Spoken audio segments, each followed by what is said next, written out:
الرحمن الرحیم اللهم صل علی سیدنا و مولانا محمد صلی اللہ علیہ وآلہ وسلم۔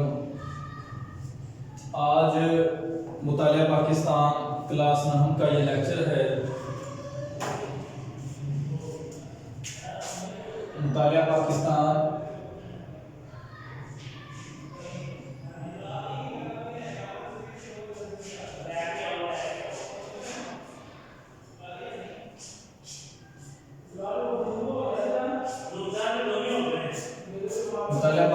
کلاس 9 کا یہ لیکچر ہے، اور آج کا جو ہمارا ٹاپک ہے وہ نظریہ پاکستان کا مفہوم ہے کہ نظریہ پاکستان ہم کسے کہتے ہیں۔ پیچھے ہم نے پڑھا تھا کہ جو نظریہ ہے وہ ایک سوچ ہے، ایک فکر ہے، ایک خیال ہے۔ پھر ہم نے نظریے کے ماخذ پڑھے، ٹھیک ہے، اور اب جو ہے وہ ہمارا نظریہ پاکستان کا مفہوم ہے۔ اب نظریہ پاکستان میں یہ پڑھ لیتا ہوں، آپ کو سمجھ آ جائے گی تھوڑی سی۔ اسلامی نظریہ حیات پاکستان کی بنیاد ہے۔ نظریہ پاکستان سے مراد برصغیر جنوبی ایشیا کے تاریخی حوالے سے مسلمانوں کا یہ شعور تھا کہ وہ اسلامی نظریہ حیات کی بنیاد پر دوسری اقوام سے مختلف ہیں۔ ایک موقع پر قائد اعظم محمد علی جناح رحمۃ اللہ علیہ نے فرمایا کہ پاکستان اسی روز وجود میں آ گیا تھا جب برصغیر کا پہلا ہندو مسلمان ہوا تھا۔ اس کو انڈرلائن کر لے بیٹا۔ نظریہ کی تعریف کی روشنی میں نظریہ پاکستان وہ لاہے اول تھا جس کی بنیاد ایک خاص نظریہ یعنی اسلام پر رکھی گئی تھی، جس کو واضح کرنے کا مقصد اسلام کو ایک تہذیبی، ثقافتی، تمدنی، سیاسی اور معاشی نظام کے طور پر نافذ کرنا تھا۔ پاکستان کا قیام ایک نظریے کے تحت عمل میں آیا جو نظریہ پاکستان کہلایا۔ نظریہ پاکستان کے عرصے سے پاکستان کے وجود میں روح کی طرح ہے جس کے بغیر پاکستان کے قیام کا کوئی تصور نہیں کیا جا سکتا۔ تحریک پاکستان کے دوران مسلمانان ہند نے شعوری طور پر ایک نظریے کے تحت آزاد مسلمان مملکت کے قیام کی جدوجہد کی ظاہر نظریہ پاکستان کی قریب پیش کی جاتی ہے۔ اب اگر ہم نظریہ پاکستان کی بات کریں کہ نظریہ پاکستان جو ہے وہ کیا ہے، تو پہلے ہم نے نظریہ ایک سوچ، ایک فکر اور خیال پڑھا تھا، اور اب جو ہے وہ نظریہ جو ہے وہ بتایا گیا ہے کہ نظریہ پاکستان جو سوچ ہے وہ پاکستان کے بارے میں کیا سوچ ہے، جو سوچ ہے وہ پاکستان کے بارے میں کیا سوچ ہے۔ اسلامی نظریہ حیات نظریہ پاکستان کی بنیاد کہلایا۔ اسلامی نظریہ حیات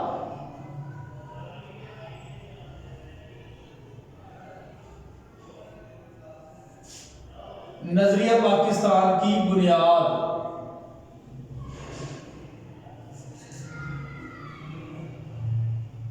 یعنی کہ اگر آپ دیکھیں کہ جو اسلامی نظریہ حیات ہے وہ نظریہ پاکستان کی بنیاد ہے، یعنی کہ ہم مسلمان ہیں الحمدللہ ثم الحمدللہ، ٹھیک ہے، اور اللہ کے ذات نے اپنے حبیب صلی اللہ علیہ وسلم کی امت میں پیدا کیا، تو ہم اپنی جتنی بھی زندگی ہوتی ہے وہ اسلام کے سنہری اصولوں کے مطابق جو ہے وہ بسر کرتے ہیں۔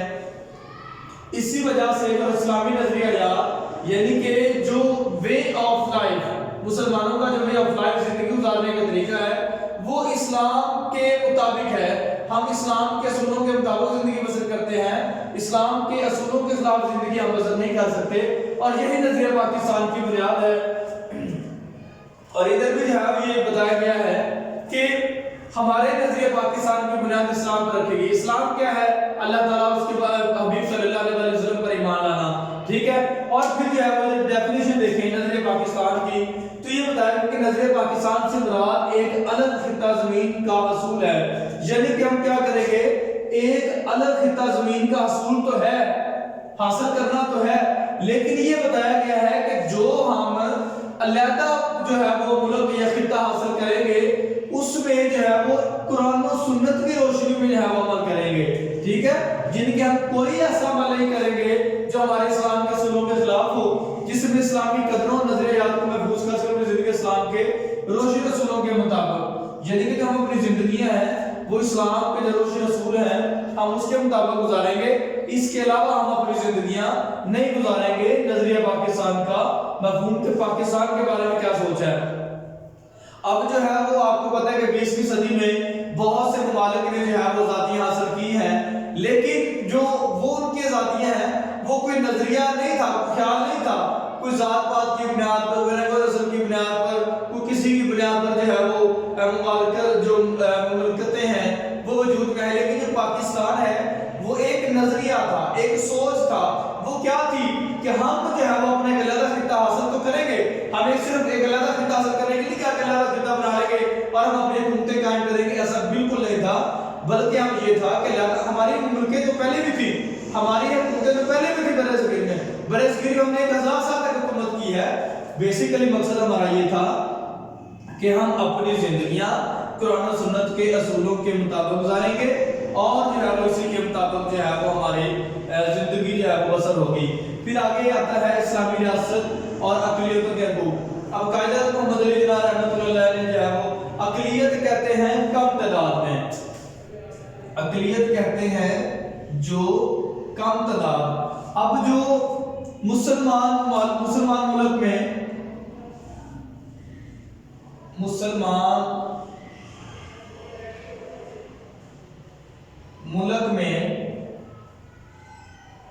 باقی مذاہب جو ہوں گے وہ اقلیت کہلائیں گے، یعنی کہ اگر مسلمان ملک ہے تو باقی سکھ، عیسائی، ہندو، یہ دوسرے جو قومیں ہوں گی یہ اقلیت میں ہوں گی۔ کیونکہ پاکستان میں مسلمان زیادہ ہیں، 97 سے 98%، 97-98% جو ہے مسلمان ہیں، ٹھیک ہے، اور باقی جو لوگ ہوں گے وہ اقلیت میں کہلائیں گے۔ اسی طرح انڈیا میں جو ہے وہ ہندو زیادہ ہیں تو وہاں پر مسلمان اقلیت میں ہوں گے۔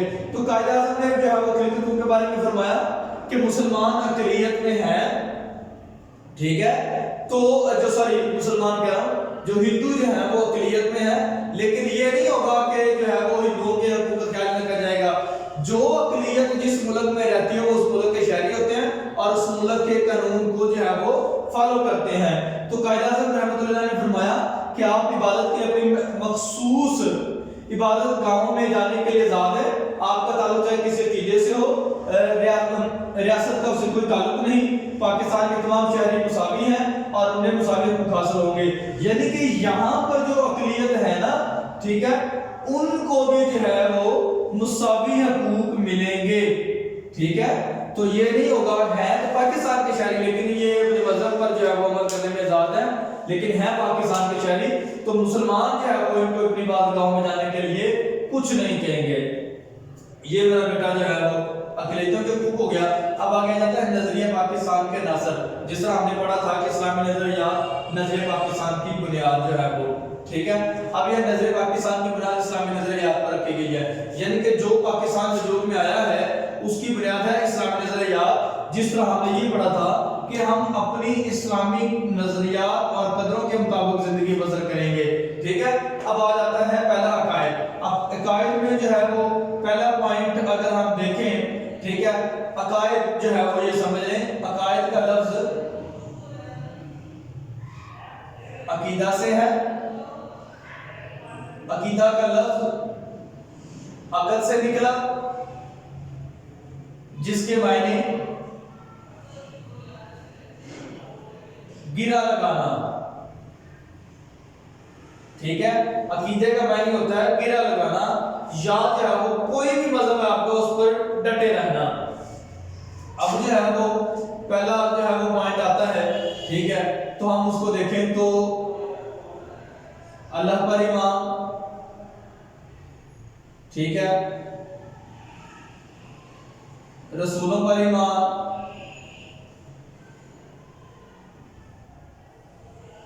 فرشتوں پر ایمان، الہامی کتابوں پر ایمان،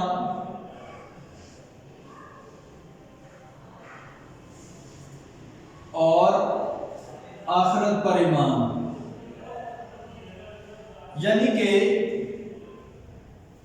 یہ جو 5 پوائنٹ ہیں، ٹھیک ہے، ان 5 نکات کو، یعنی کہ 1 2 3 4 اور 5، یعنی کہ ٹوٹل 5 بن گئے، ان کے مجموعے کو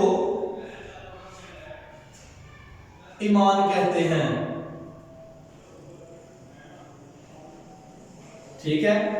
یعنی کہ دائرہ اسلام میں آنے کے لیے ٹھیک ہے ہمیں ان چیزوں پر عمل کرنا ہوتا ہے. دائرہ اسلام میں آنے کے لیے ان عقائد پر ایمان رکھنا ہوتا ہے. ٹھیک ہے یعنی کہ اگر ہم اسلام میں آتے ہیں تو ہمیں اللہ تعالیٰ پر ایمان رکھنا چاہیے, رسولوں پر, فرشتوں پر, اللہ کی کتابوں پر اور آخرت پر. ٹھیک ہے تو تب ہم جو ہے وہ دائرہ اسلام میں آتے ہیں, کیونکہ جو ہے وہ اللہ تعالیٰ کی ذات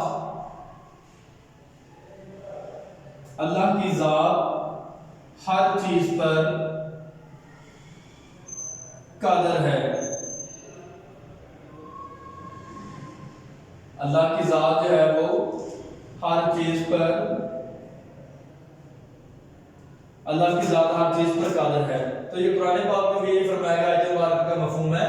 تو ہمیں جو ہے وہ دائرہ اسلام میں آنے کے لیے اللہ تعالیٰ پر ایمان رکھنا پڑتا ہے, رسولوں پر, فرشتوں پر, کتاب پر, آخرت پر ایمان. اللہ تعالیٰ پر ایمان لائیں گے تو اللہ تعالیٰ جو ہے وہ اپنا پیغام, اللہ کا جو پیغام ہوتا ہے ٹھیک ہے وہ رسولوں پر آتا ہے, اور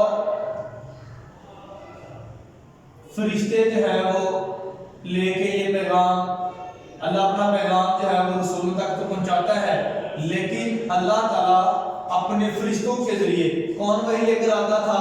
حضرت جبرائیل علیہ السلام. تو اللہ تعالیٰ جو ہے حضرت جبرائیل علیہ السلام وحی لے کر آتے تھے, تو حضرت جبرائیل علیہ السلام پھر رسولوں پر لے کے جاتے تھے, اور پھر نبیوں پر جو ہے وہ کتابیں نازل ہوتی تھی جس میں تورات, زبور, انجیل اور قرآن پاک. اور پھر آخرت پر ایمان کہ یہ دنیا فانی ہے اور فنا ہونے والی ہے, اور آخرت کے معنی ہوتے ہیں بعد میں آنے والی چیز. ٹھیک ہے بیٹا, یہ سمجھ آ گئی آپ کو. اب اگلا پوائنٹ آتا ہے عبادات. عبادات کو ہم جو ہے وہ ارکان اسلام بھی کہتے ہیں. ٹھیک ہے, اور اسلام کے عناصر بھی کہتے ہیں. ٹھیک ہے, تو اب ان میں جو پہلا رکن آتا ہے وہ آتا ہے کلمہ توحید. ٹھیک ہے,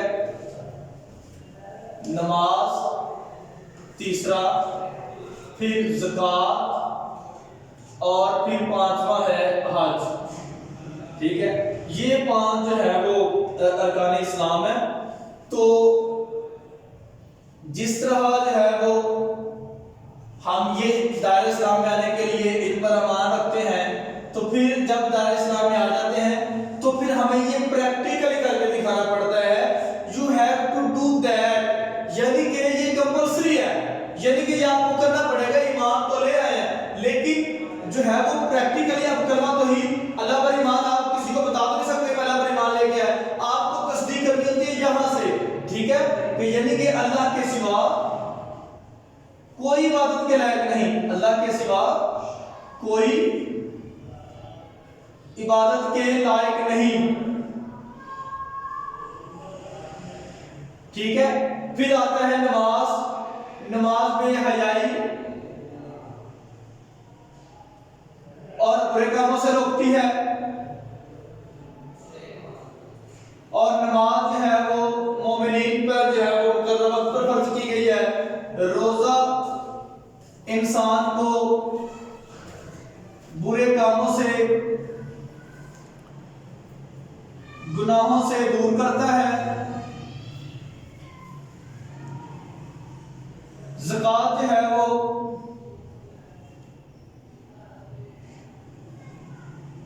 غریب لوگوں کی مدد ہوتی ہے. ٹھیک ہے, اور یہ اسلام کا پانچواں رکن ہے جن پر جو ہے وہ ایمان لانا ضروری ہوتا ہے. سو جو ہے وہ نماز جو ہے وہ انسان پاک ہو جاتا ہے, صاف ہو جاتا ہے. ٹھیک ہے, روزہ انسان کو گناہوں سے, برے کاموں سے بچاتا ہے. پھر زکوٰۃ ہے, جب آپ اللہ کی راہ میں زکوٰۃ دیتے ہیں, ٹھیک ہے, تو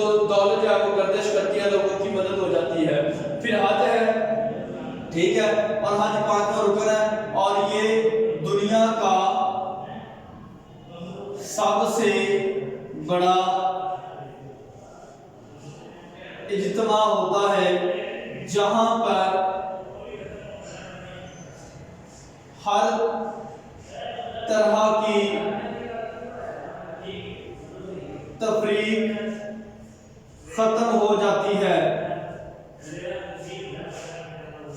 ٹھیک ہے۔ تو یہ میرا بیٹا جو ہے وہ 5 پوائنٹ تھے آپ کے، تو پہلے عقائد کی 5 پوائنٹ، پھر اس کے 5 ارکان جو ہے وہ، اور باقی جو 3 پوائنٹ ہے وہ